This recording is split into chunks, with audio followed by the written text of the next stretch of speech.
Selamat pagi, Bapak, Ibu, dan saudara sekalian yang dikasihi Tuhan Yesus.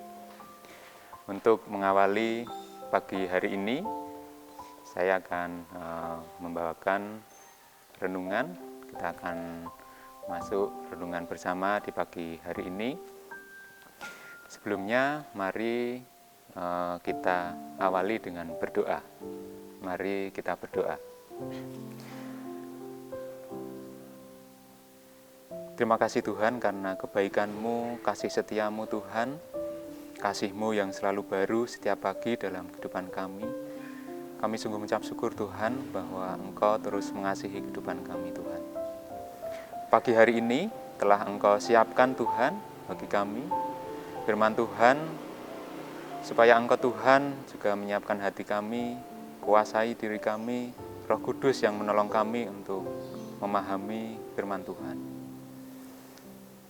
Tolong Tuhan kerinduan kami untuk semakin bertumbuh, semakin mengenal Engkau Tuhan. Di dalam nama Tuhan Yesus kami berdoa. Amin. Ya, selamat pagi Bapak, Ibu, dan saudara sekalian. Renungan pada pagi hari ini, Selasa 7 September 2021. Bacaan yang saya terima itu dari Amsal 11 ayat 3-6. Beginilah firman Tuhan, orang yang jujur dipimpin oleh ketulusannya, tetapi pengkhianat dirusak oleh kecurangannya. Pada hari kemurkaan harta tidak berguna, tetapi kebenaran melepaskan orang dari maut. Jalan orang saleh diratakan oleh kebenarannya, tetapi orang fasik jatuh karena kefasikannya. Orang yang jujur dilepaskan oleh kebenarannya, tetapi pengkhianat tertangkap oleh hawa nafsunya. Ya, renungan pagi hari ini saya memberikan judul yaitu hidup dalam kebenaran itu karena Kristus. Dari perikop tadi, saya menggolongkan ada dua tipe di Amsal ini. Yang pertama adalah orang benar, yang kedua orang fasik. Ya, orang benar tentunya dalam perikop ini adalah orang yang jujur, hidup benar, begitu ya. Saya memahaminya orang percaya begitu, yang hidup sesuai firman Tuhan. Tetapi bagaimana dengan orang fasik begitu ya? Orang yang tahu firman Tuhan tetapi tidak melakukannya. Atau saya bisa menyebutnya di sini orang jahat, orang dosa, kalau di perikop ini adalah orang curang begitu. Ya, ketika saya merenungkan firman Tuhan ini, muncul beberapa pertanyaan di dalam diri saya. Yang pertama, apakah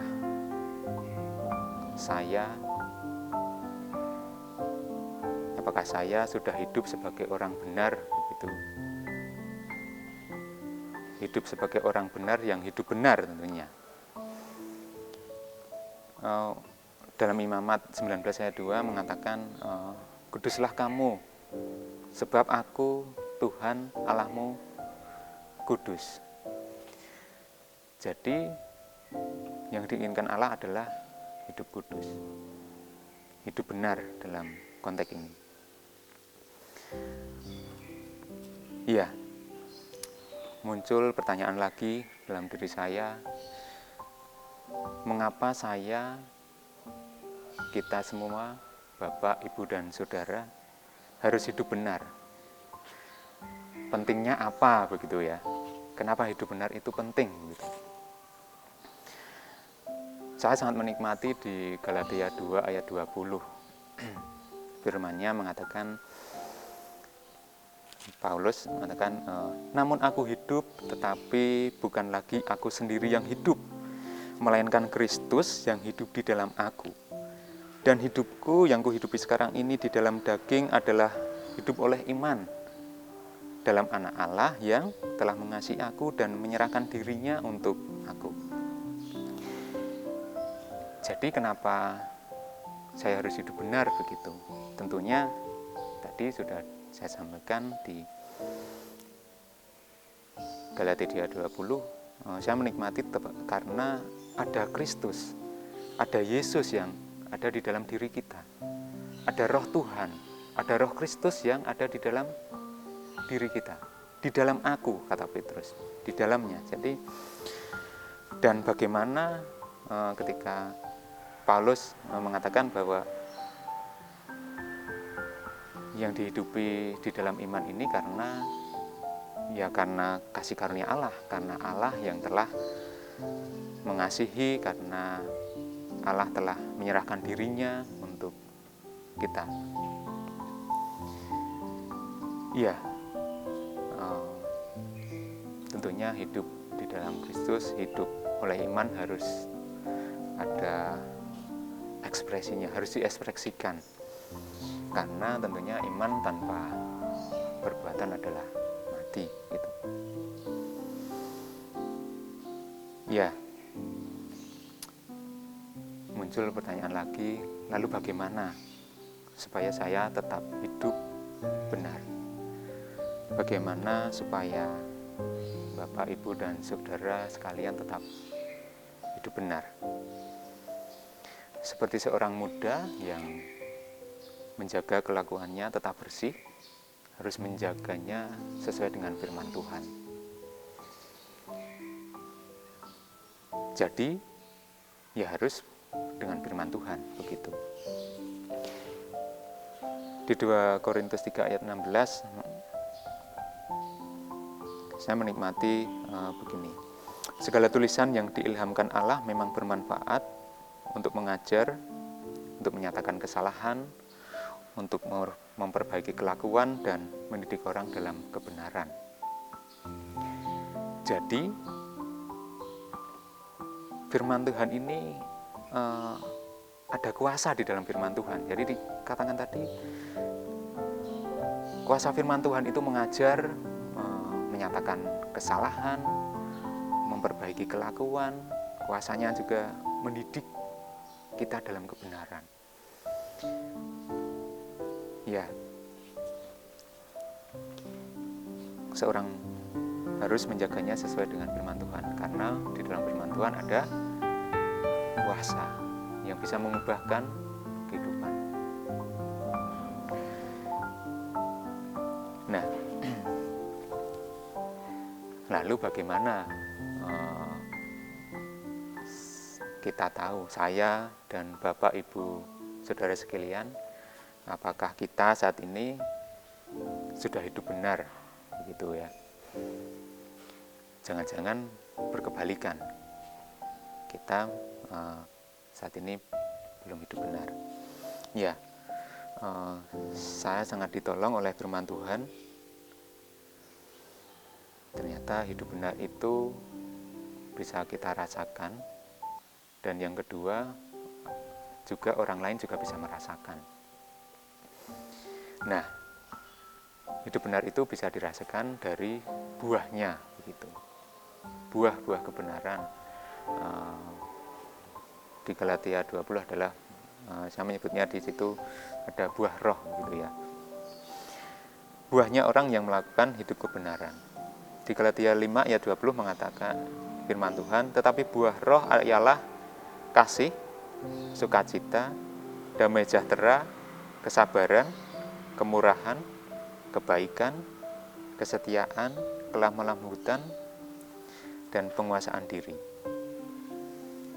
Ya, kalau saya merasakan ada sesuatu yang mengganjal dalam diri saya, atau saya mengatakan tidak ada damai sejahtera, itu dikatakan di dalam diri saya, tentunya saya sedang ada sesuatu, ada sedang masalah, ada yang tidak beres dalam kehidupan saya.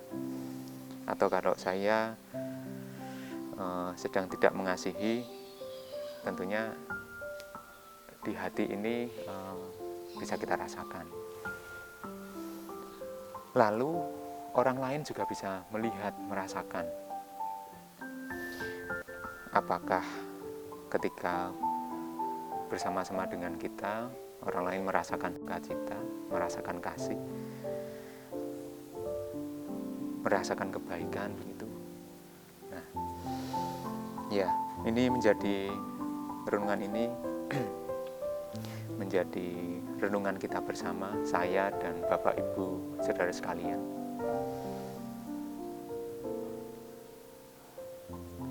Yang menjadi renungan adalah apakah kita sadar dalam diri kita apakah ada Kristus? Apa kita sadar di dalam diri kita ada Roh Kristus, Roh Kudus yang ada di dalam diri kita? Apa kita rasakan itu? Apa kita menikmati kehadirannya? Begitu. Lalu yang kedua, jadi perenungan kita bersama, apakah kita juga memiliki kerinduan untuk terus bergaul dengan firman Tuhan, menikmati kuasanya, kuasa firman Tuhan begitu, yang tadi bisa mengubahkan begitu, untuk tetap hidup, kita bisa hidup berkenan di hadapan. Lalu menjadi renungan kita yang juga yang ketiga, apakah orang-orang di sekitar kita seperti pasangan, anak-anak kita, orang tua, atau teman, atau tetangga itu merasakan buahnya dari buah hidup benar tadi.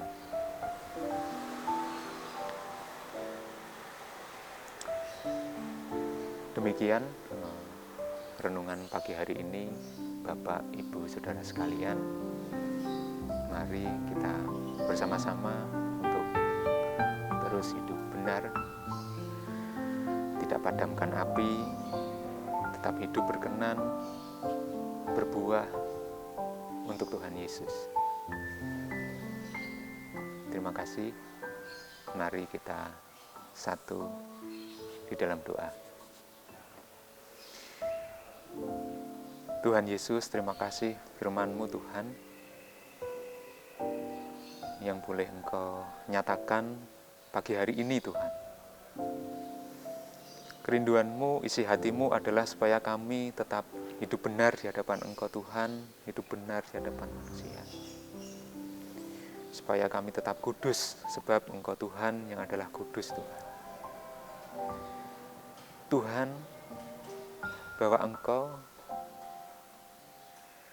yang hidup di dalam diri kami, Yesus Kristus, Roh Tuhan yang ada di diri kami Tuhan.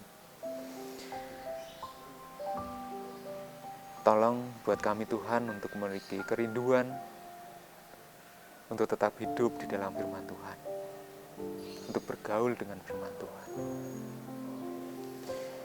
Tolong kami Tuhan juga menjadi berkat Tuhan, sehingga buah-buah kebenaran, buah-buah juga dinikmati, kami nikmati dan boleh dinikmati orang lain Tuhan. Dan di atas segalanya bahwa Engkau Tuhan, Yesus yang semakin dimuliakan, Engkau Yesus yang semakin ditinggikan, Engkau semakin dipuji orang, Engkau Yesus yang semakin dicari orang Tuhan. Tuhan, kami menyerahkan untuk Bapak, Ibu, dan Saudara semuanya di wilayah di gereja Karangbendo ini Tuhan. Engkau Tuhan terus menyertai, kasih karunia, damai sejahtera yang dari Tuhan terus menyertai kami semua Tuhan. Terima kasih Tuhan. Kami juga datang pada Engkau Tuhan ketika kami sadar kami belum bisa melakukan yang Engkau rindukan, Engkau inginkan Tuhan.